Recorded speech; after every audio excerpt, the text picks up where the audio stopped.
since LeBron wants to lecture the media and say, hey, why are you not asking me questions about non-basketball related stories? I've got 3 questions for LeBron James, which are very pertinent, which directly go to his ability and knowledge. And I'm very happy to ask them.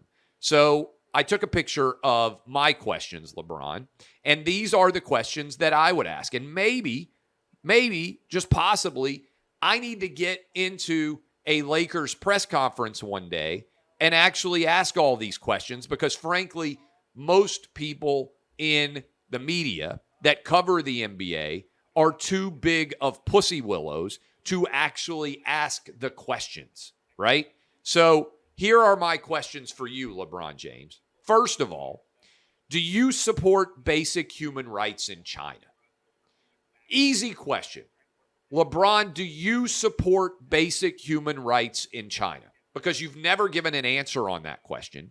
You've always avoided condemning China for anything. You actually defended China when they held Daryl Morey way too accountable for his tweets seeking basic human rights in China. So, simple question for you, LeBron, since you want non-basketball questions. Do you support basic human rights in China? Second question. This directly involves you too. Do you believe Nike should make your shoes with slave labor effectively overseas, or should they pay a living wage in America? I've made this argument for a long time.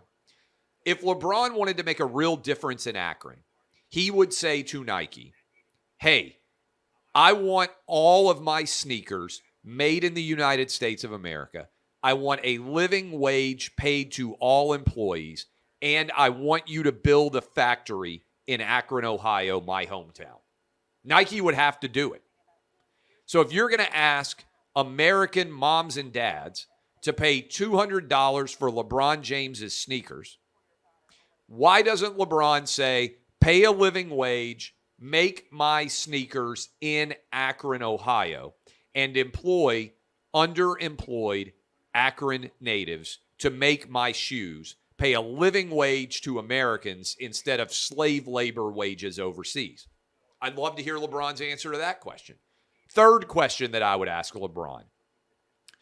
LeBron, you and your team, that is the people who advise you, your staff, claimed someone wrote a racial slur on your $20 million plus Brentwood mansion.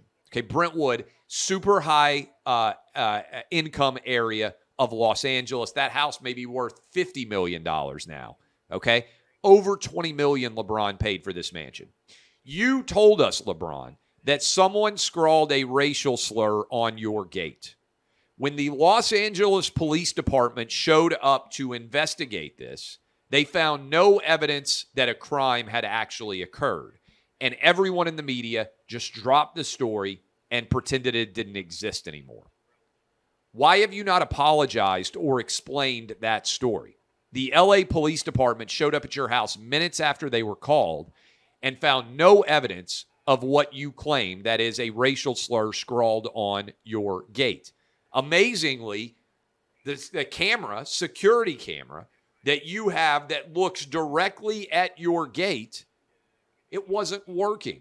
And there was no footage of what might have happened at that gate. And also, your staff immediately repainted the gate without providing any evidence that it ever happened, which is why the Los Angeles police investigated this and determined that there was no evidence a crime had happened. Those are 3 questions for you, LeBron, since you want non-basketball questions and you want to weigh in on Jerry Jones-like stories. I look forward to hearing your response, LeBron, and keep your head on a swivel. At some point, your boy here may decide, since everybody in the NBA media is filled with woke losers who won't actually ask questions, keep your head on a swivel, LeBron. I'm going to show up at a Lakers game someday, and I'm going to be in the press availability, and I'm going to directly ask you all 3 of these questions.